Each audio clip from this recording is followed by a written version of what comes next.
Hello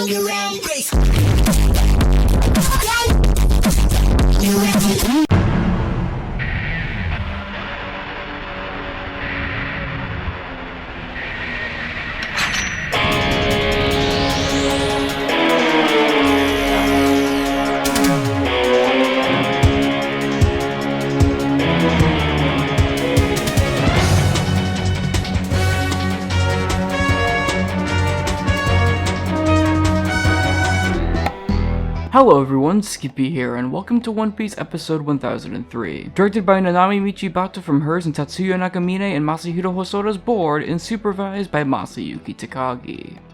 For an episode placed right before an action spectacle, it's not out of the realm of possibility for this episode to be more conservative. But from what we can gather, it honestly looks pretty good. With the board lineup having Nanami Michibata doing her first ever storyboard amongst some series veterans like her series director, with her executing it herself as well with colors and chromatic aberration being as far as the eye can see in the preview, combined with Masayuki Takagi's angular and polished artwork that we're used to. It's definitely wise to not expect too much from it so we can be pleasantly surprised by whatever it ends up being. So will episode 1003 be a pretty damn good episode in its own right? Let's heat things up and find out.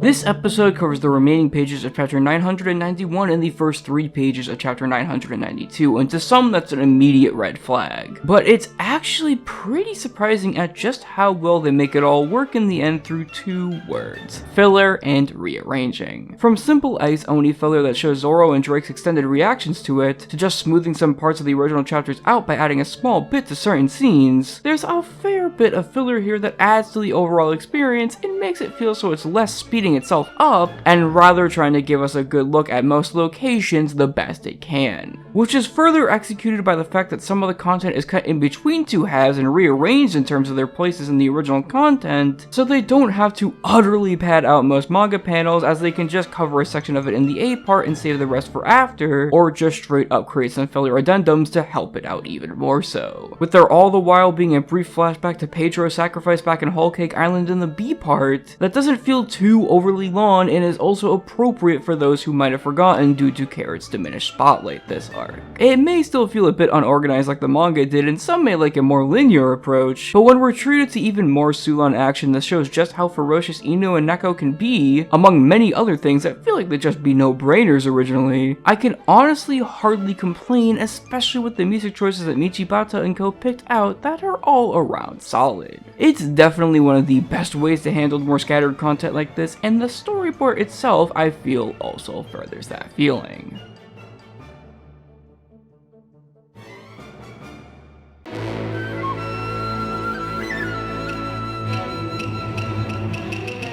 With a lot of storyboard artists on one episode, it's actually kinda cool how cohesive it all feels when looking at the bigger picture. As despite both halves being done by radically different people with radically different styles, I'd still say there's a general look throughout the whole episode that stays consistent. Going from the A part with Michibata and Nagamine that houses so many camera zooms and eye pinches from Nagamine, and pretty bold compositions and an eye for the finer lighting details from Michibata, to a surprising showing from Masahiro Hosoda in the B part that might not be as dynamic as the A part, but still has some pretty damn sharp compositions in its own right that portrays the scale well enough and makes it visually consistent with the A part, while still making sure that those moonshots are ever so pretty and a treat to the eyes like he has been. There's just no real shift when it changes from half to half, and that's definitely one of the strongest aspects of the board bar none, outside of its numerous shots that pertain to each board artist's vision. And while it may not have that one section that sticks out more than any other, it's a pretty damn good showing for what it is, and it was executed quite well by Michibata herself when it comes to everything else, even if I felt like the compositing towards the end of the episode could have maybe been a bit less harsh. Top that all off with Masayuki Takagi's sharp yet intense corrections that really do position him as one of the strongest veterans on the show, as well as Henry Thurlow and Masahiro Kitazaki's short but sweet combo scenes with Keen and Kaido that do the job well enough while being not too intensive visually. 1003 passes the test for sure. For not only only a storyboard debut for one of our assistant directors, but also a tough episode for someone of that stature to pull off, Michibata really impressed me with many aspects of this episode and how well she was able to bring her superior's visions to life, while also adding her own little spin on things, and I hope it won't be very long before she's given another shot to do it all again. But man, next week we're in for one hell of a ride it seems with episode 1004 that should surely be exciting. With words of praise from star supervisor and animator Chu Young-seo that compare it to the likes of 870 all the way back in Whole Cake Island, this episode seems to be one to look forward to. And while we don't know the staff for it just yet, it looks like the continuing team of Yasunori Koyama and Masahiro Shimanuki is once again present, with Chu himself reportedly doing some animation and supervision of his own too.